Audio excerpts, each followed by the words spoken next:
नमस्कार साथियों। आज हम एक ऐसे विषय पर बात करने जा रहे हैं जो आपकी और हमारी ज़िंदगी से सीधे जुड़ा हुआ है। भीड़ प्रबंधन यानी क्राउड मैनेजमेंट। आप सभी जानते हैं कि हमारा देश खेलों, उत्सवों और सिनेमा का देश है, जहां पर लाखों की भीड़ जुटना एक आम बात है।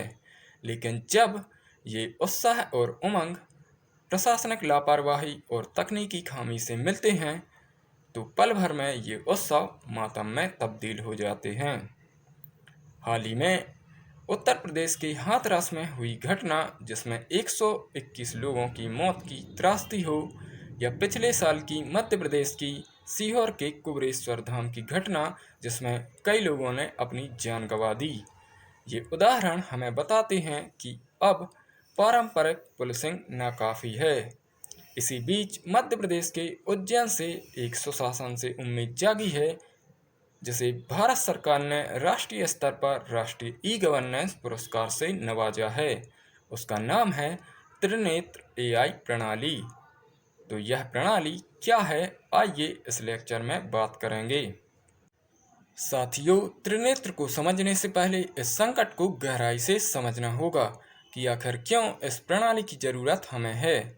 तो हाल ही में देश ने भीड़ के कारण कई जख्म झेले हैं, जिसका पहला उदाहरण है 2025 का प्रयाग महाकुंभ, जिसमें मौनी अमावस्या के दिन अचानक सुरक्षा बैरियर टूटने के कारण कई श्रद्धालुओं ने अपनी जान गंवा दी। मौत का मुख्य कारण था दम घुटना।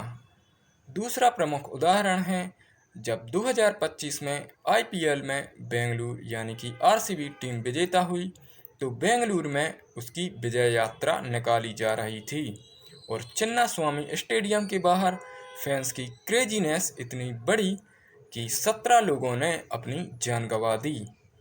तीसरा प्रमुख उदाहरण सिनेमा जगत से है। जब पुष्पा 2 का प्रीमियर हो रहा था, तो संध्या नाम से एक सिनेमा हॉल में अचानक से सुपरस्टार पहुंच गए और भीड़ के दबाव के कारण एक महिला ने अपनी जान गंवा दी।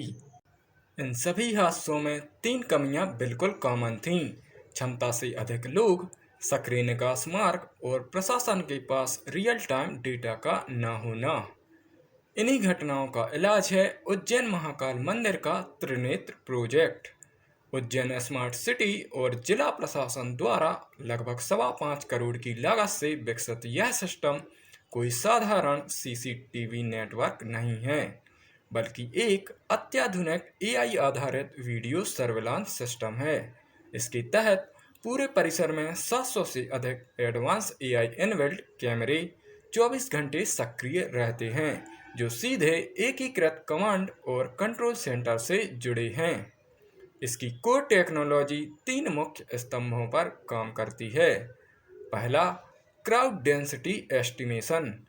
इसके कंप्यूटर विजन एल्गोरिदम खुद भांप लेते हैं कि प्रति वर्ग मीटर में कितने लोग खड़े हैं। जैसे ही भीड़ सुरक्षा मानकों से ऊपर जाती है, यह तुरंत कंट्रोल रूम में रेड अलर्ट भेज देता है। दूसरा है smart traffic diversion. Ujjain police ने गूगल मैप की मदद ली है। जैसे ही किसी रास्ते पर भीड़ बढ़ती है, पुलिस उसे वर्चुअली ब्लॉक कर देती है और जीपीएस आने वाले वाहनों को स्वतः ही खाली वैकल्पिक रूट पर डाइवर्ट कर देता है। अब भी अगर उज्जैन गए होंगे तो ऐसी परिस्थिति का सामना किया होगा। और तीसरा है एडवांस फेस रिकॉग्निशन, जिसकी मदद से अब तक 600 से अधिक खोए हुए श्रद्धालुओं को उनके परिजनों से मिलाया जा चुका है। इस स्वदेशी तकनीक की अभूतपूर्व सफलता को देखते हुए जयपुर में आयोजित 29वें राष्ट्रीय ई गवर्नेंस सम्मेलन में इसे देश का सर्वोच्च गोल्ड अवार्ड दिया गया। मध्य प्रदेश के मुख्यमंत्री ने भी इसे प्रदेश का गौरव बताया है। सबसे बड़ी बात यह है कि भारत सरकार के डिजिटल इंडिया कॉरपोरेशन ने इस मॉडल को पूरे देश के लिए अनिवार्य माना है और इसे अखिल भारतीय स्तर पर लागू करने के लिए मध्य प्रदेश सरकार के साथ एक समझौता ज्ञापन यानी कि एमओयू साइन किया गया है। इसका मतलब है कि अब उज्जैन का यह सुरक्षा मॉडल देश के अन्य बड़े धार्मिक स्थलों, स्टेडियमों और स्मार्ट शहरों में भी सुरक्षा प्रदान करेगा। यही नहीं, प्रशासन इस तकनीक को सिंहस्थ 2028 महाकुंभ के लिए लिटमस टेस्ट के लिए तैयार कर रहा है, जहां 15 करोड़ से अधिक भीड़ जुटने का अनुमान है। इस एआई ग्रिड का दायरा पूरे मेला क्षेत्र और क्षिप्रा नदी के घाटों तक बढ़ाया जा रहा है, ताकि शून्य आपदा यानी जीरो डिजास्टर सुरक्षा सुनिश्चित की जा सके।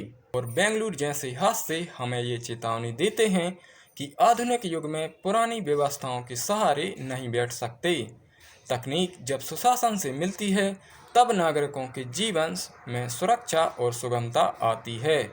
त्रिनेत्र एक पुरस्कार विजेता प्रोजेक्ट मात्र नहीं है, बल्कि यह इंसानी जिंदगी को बचाने वाली एक तीसरी आंख है।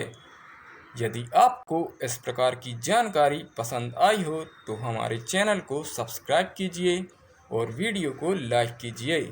मिलते हैं अगली क्लास में, तब तक के लिए धन्यवाद।